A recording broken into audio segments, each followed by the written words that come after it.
Bom, gente, eu fiz dissertação de mestrado na Fundação Getúlio Vargas há quase 30 anos sobre sistema eleitoral e sistema partidário. O nome da minha dissertação de mestrado é O Congresso Nacional, Alternativas de Representação Política e Paradigmas Eleitorais.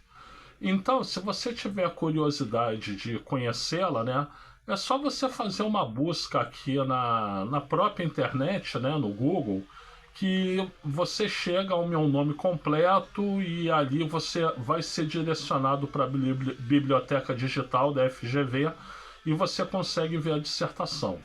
Mas por que eu estou tocando nesse assunto? Porque no outro dia eu fiz uma afirmação que muita gente veio discordar de mim, né? Dizendo que a gente precisa ter na Câmara dos Deputados não menos deputados, mas sim mais deputados, né? E quem veio discordar de mim, que normalmente são pessoas leigas no assunto, veio dizer: ah, mas se você tiver mais deputado, você gasta mais dinheiro. Então, deixa eu explicar com um pouco mais de detalhe por que precisa ter mais deputado. Tem um conceito que ajuda a determinar quantos deputados são eleitos num estado, que é o chamado quociente eleitoral. O quociente eleitoral é uma divisão simples. Você divide o número total de votos pelo número de cadeiras que se elege. Então vamos pegar, por exemplo, que um estado eleja 8 deputados. Então qual é o quociente eleitoral? O quociente eleitoral é 100%, ou um número total de votos, como você quiser, dividido por 8, que é o número de deputados que se elege. Ora, 100% dividido por 8, 12,5%, né? O que esse 12,5% representa?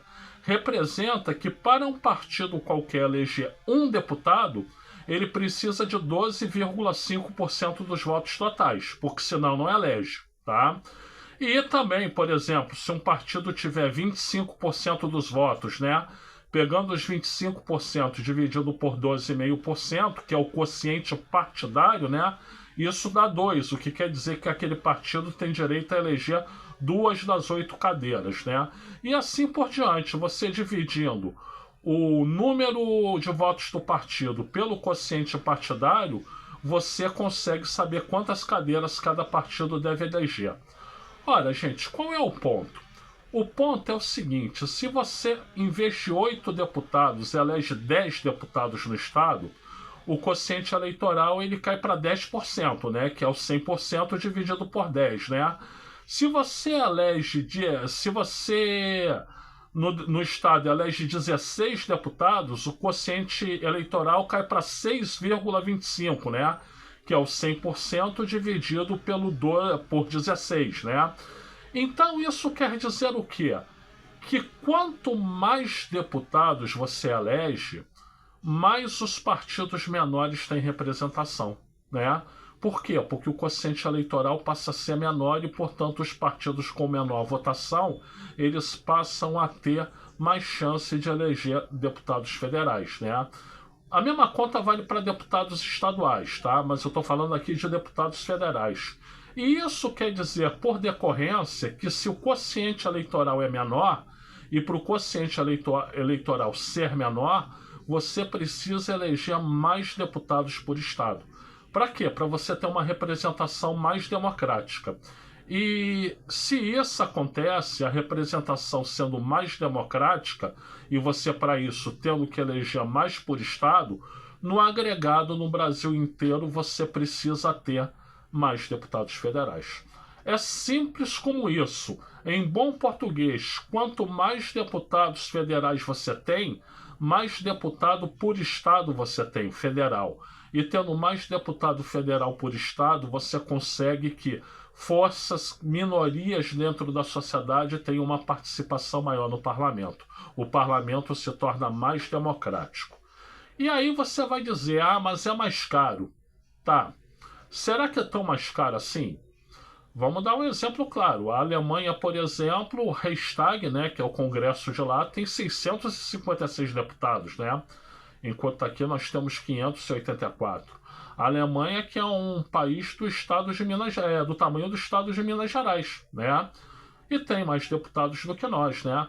O outro ponto que faz se gastar muito não é o salário por deputado, é a verba total do gabinete, né? Verba total que inclusive é objeto de rachadinhas muitas vezes, como a gente sabe, né?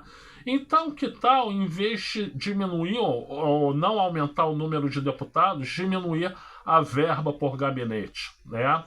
Ou então fazer até como nos Estados Unidos, em relação ao salário dos deputados, né? Como é que é o salário de um parlamentar lá nos Estados Unidos? Ele, antes de se tornar parlamentar, ele tinha um emprego. Ele continua vinculado àquele emprego continua, o empregador continua pagando o salário dele, só que aí o poder público vai lá e ressarce aquele empregador pelo que pagou. Então, quer dizer, se ele ganhava 5 mil reais, ele não vai passar a ganhar 35, ele vai continuar ganhando 5. A remuneração dele é a mesma que ele tinha antes de se eleger, né? Com uma exceção aí de uma ajuda de custo, que é uma ajuda de custo bem calculada, razoável. Então, por que não adotar esse modelo, né? E por que não reduzir o número de cargos acessórios, né? Tudo isso ajuda a reduzir o gasto com deputados, né? Mas é melhor a gente reduzir por esse lado e ter uma representação maior, porque a representação maior representa melhor divisão, melhor participação das forças menos hegemônicas, das forças políticas minoritárias dentro de um parlamento. E um parlamento existe para isso, existe para ser plural e existe para ser democrático, tá? Bom, espero que com essa explicação tenha ficado claro, né? Traduzindo de novo, né? Mais deputados por estado significa menor quociente eleitoral. E menor quociente eleitoral significa que forças políticas que têm menos apelo na sociedade, mas que são importantes, elas possam ser representadas. O parlamento existe para isso, para dar representação às forças da sociedade, sejam elas majoritárias ou minoritárias. Eu sou o Luiz Felipe Chateaubriand, agradeço aí pela atenção, obrigado a todos, tá, Ricardo Feltrin? A todas e a todos, e por gentileza, like aqui no vídeo, se inscreva no canal e compartilhe.